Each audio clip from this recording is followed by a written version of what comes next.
You're listening to Garden Master Ken Lain and the Top 10 Gardener Podcast. Welcome to the Top 10 Garden Show.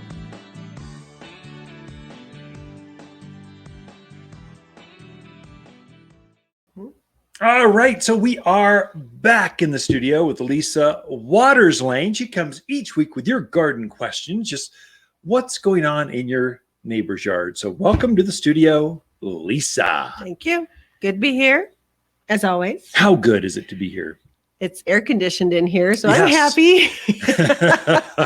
It's been a warm one this week, It so it's has, finally, it has. I mean, to be in the 90s, June 90s, Yeah. goes together. Right. But the humidity later in the week started to go up. It's like, now it's 90s and humid, 30% humidity. That's for us, though. That's a lot. So, yeah, that heat's just been a little rough lately, but you find cool places to hang out. Shade. Lots of shade. You run from shade. That's why we have so much greenhouse glass. Yeah. Yes, it controls the spring cold, but then we've got automatic shade structure. Shade it draws over so it gets the sun out of the greenhouses. So you kind of jump from one greenhouse to the other greenhouse to the tree racks. Yeah. And then you just squirt yourself with the hose while you're out there too. we need customer umbrellas. Everyone's issued an umbrella so they could walk out and shop the shrubs. And okay. maybe that's too I'll much. work on that. Yeah, no. So anyway, this is garden questions. So it's a great question. So Dan would like to buy his father a Father's Day gift of a fast-growing shade tree for his new home that he has out in Chino. And he wants to know what recommendations you would have. So Chino Valley, there's some beautiful trees. Actually, that whole valley from Prescott Valley, Chino Valley, Paulden, that whole area is sort of the same. Mm-hmm. And so I would even say Dewey, that Dewey where you get that tunnel effect through those hills.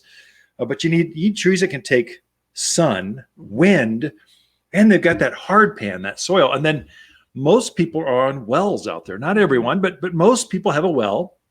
So they tend to terribly overwater things. It's just amazing how much, when water's free, you just every day let it run nonstop. And so it just kind of, you need trees that can handle that. Mm-hmm. And so, some ideas. Fast growing shade tree as a Father's Day gift. Yes. Perfect weekend for that.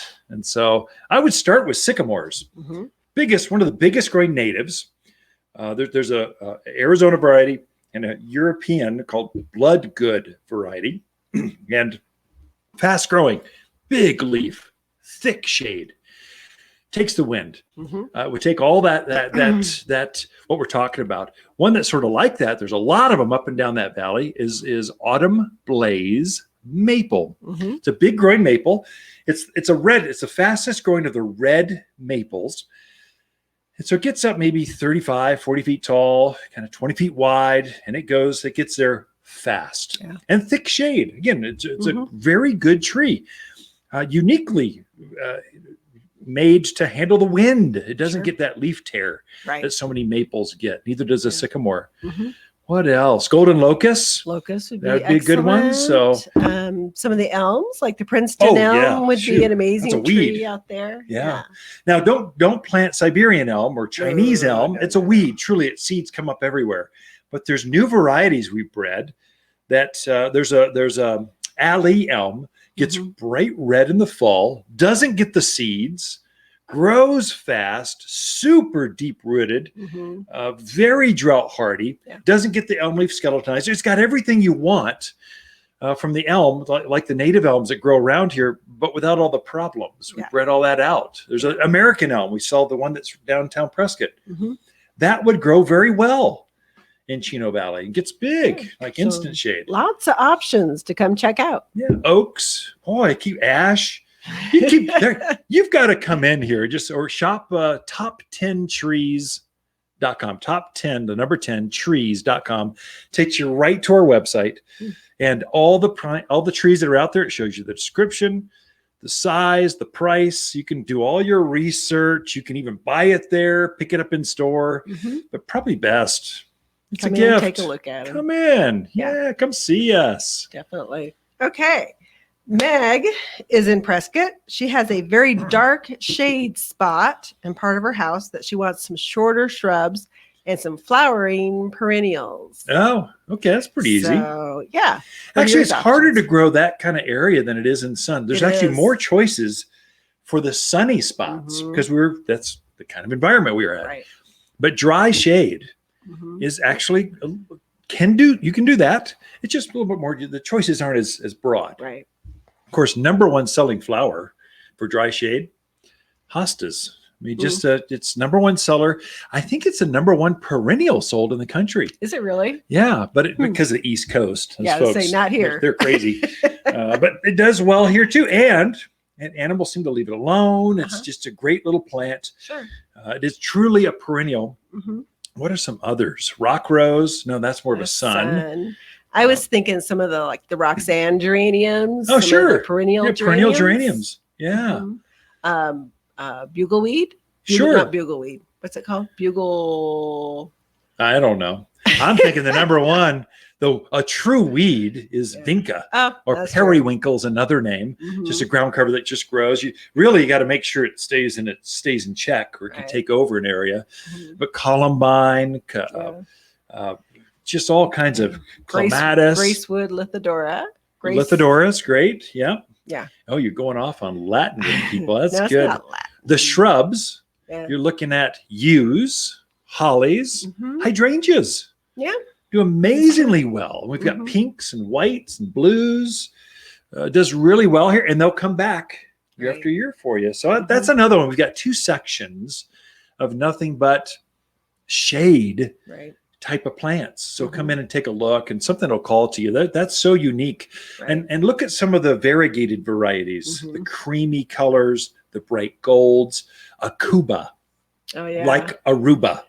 It looks tropical. It does. But it's hardy as can be. It's got a big glossy evergreen leaf, but it's got glossy green with speckled gold. It's very pretty and a bright and it's a dark evergreen. I mean, you would never think that shrub would live here, but we have one in our backyard underneath our two. We have two. I planted another one. I liked that. I had another spot that was kind of dry, that it was shady. It's underneath the mimosa. I thought, I'm going to try that, and it's just thriving. Great. It's gone sub-zero with us several winters. Yeah. So it's just a great little plant. That's the one does good. Yeah. Okay. So come in, check them out.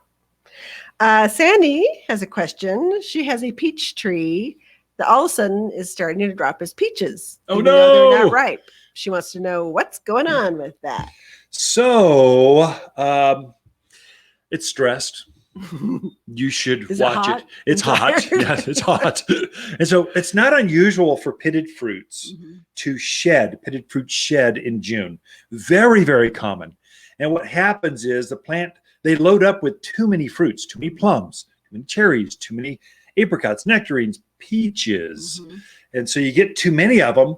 And so now it's gotten hot. Your irrigation that you had can't quite, the plant wants more moisture than it's getting or receiving, or it's hotter. It could actually be it's perspiring faster than it can take up from the roots. Literally, the roots only have so much capacity. And then if it perspires faster, it's hot, faster than it can take in water, it can drop fruit. So it'll self-prune. Right. Now, if the leaves are turning yellow, that's different than fruit drop. So I'd say you probably want on any pitted fruit at least half the fruit to go away. Otherwise, you're left with hundreds and hundreds of little tiny plums, little tiny peaches, little tiny fruits, and it's all pit, no flesh. So you really do need to thumb prune some of that fruit off of there, and that'll help the fruit that remains to be larger. So it's not concerning to have some fruit drop. I think most folks freak out. They see 3 peaches on the ground and they need to see 103, and they're going, "Oh no, what do I do?" It's common. And then I would obviously water. You might even supplement, hand water some extra. Put a soaker hose around that. That'll help that plant. You make sure that all the roots are hydrated instead of just where those 2 drip emitters are.